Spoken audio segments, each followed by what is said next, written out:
Hi, this is Tony Papajohn from MoneyMindWorks.com. In this short presentation, I want to ask you a question. Which do you suppose is most important? Someone to hold you accountable for your plans, for your goals, for your aspirations? Or someone who believes in you? Take a...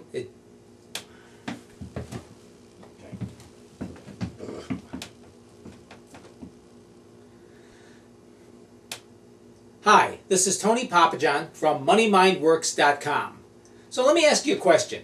Which do you suppose is most important? Someone who holds you accountable for your plans, your dreams, your aspirations, or someone who believes in you? I suggest to you that it's someone who believes in you, and here's the reason. If somebody's going to hold you accountable for what you do, what are they going to probably do? If you don't do what you say, they're going to tell you, well, why didn't you do it? And why didn't you get busy? And why don't you, turn the TV off or quit feeling sorry for yourself or go out and do it? And there's a certain justification in that, certainly.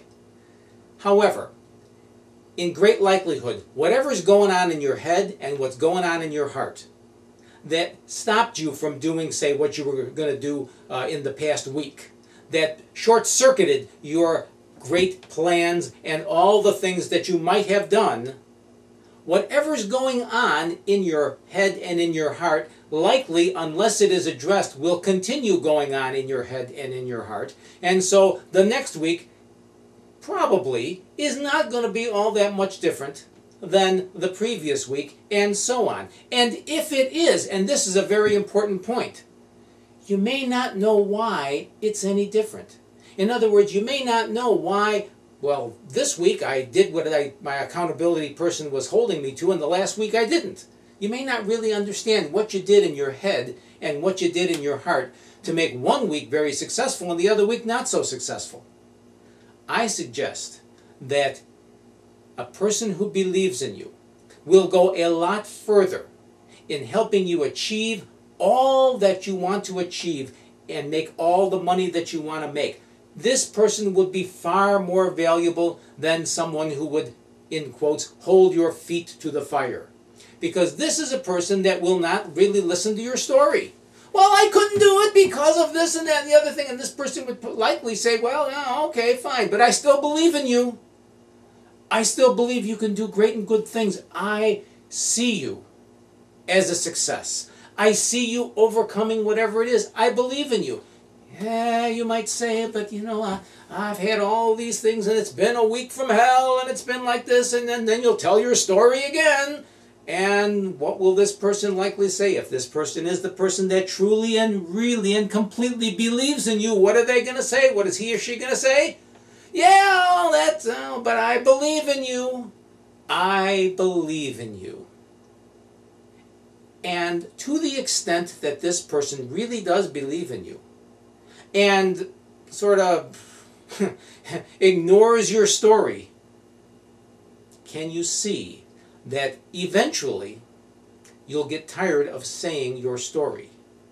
And eventually you will then say, somebody believes in me, and I don't want to disappoint this person. And if that's the only reason that you go out and do what you've been capable of doing right along, that's a good reason. I'm all for that. I'm good with that. Whatever reason. Get you off it and get you with it and get you to the bank with a big check. Well, either electronically or physically. I just like to take it physically. I guess I grew up with taking physical checks to the bank. That's a good thing. If that's what gets you off it and gets you with it, that's great. I submit this to you then. It's going to be far more heart-wrenching to disappoint someone who believes in you than it is to somebody who's going to just hold your feet to the fire and say, well, why didn't you do it? Because in great likelihood, this person doesn't have a clue why you didn't do what you said you were going to do, and you might not have a clue either.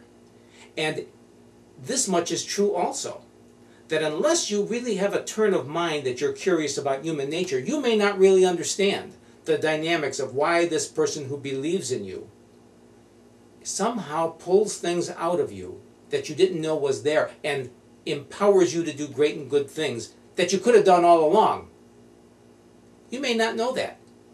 And well, it's not all that terribly important, really.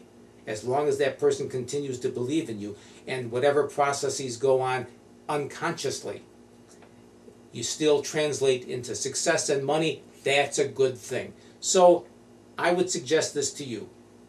Find someone who's going to hold you accountable. That's a good thing as far as it goes. More importantly, find someone who believes in you. And you will translate that belief from this other good person that sees wonderful things in you into all the success and the money that you've ever wanted. My name is Tony Papajohn. You can find me online at MoneyMindWorks.com. I invite you to take my free 9-part video series there. And my blog is YourMoneyMindWorks.com. A lot of good stuff there as well. In the meantime, find that person who believes in you. And that person who believes in you will be likely a very, very important person to your financial future. Because this person will empower your mind for more success and more money. And you will make a lot of money.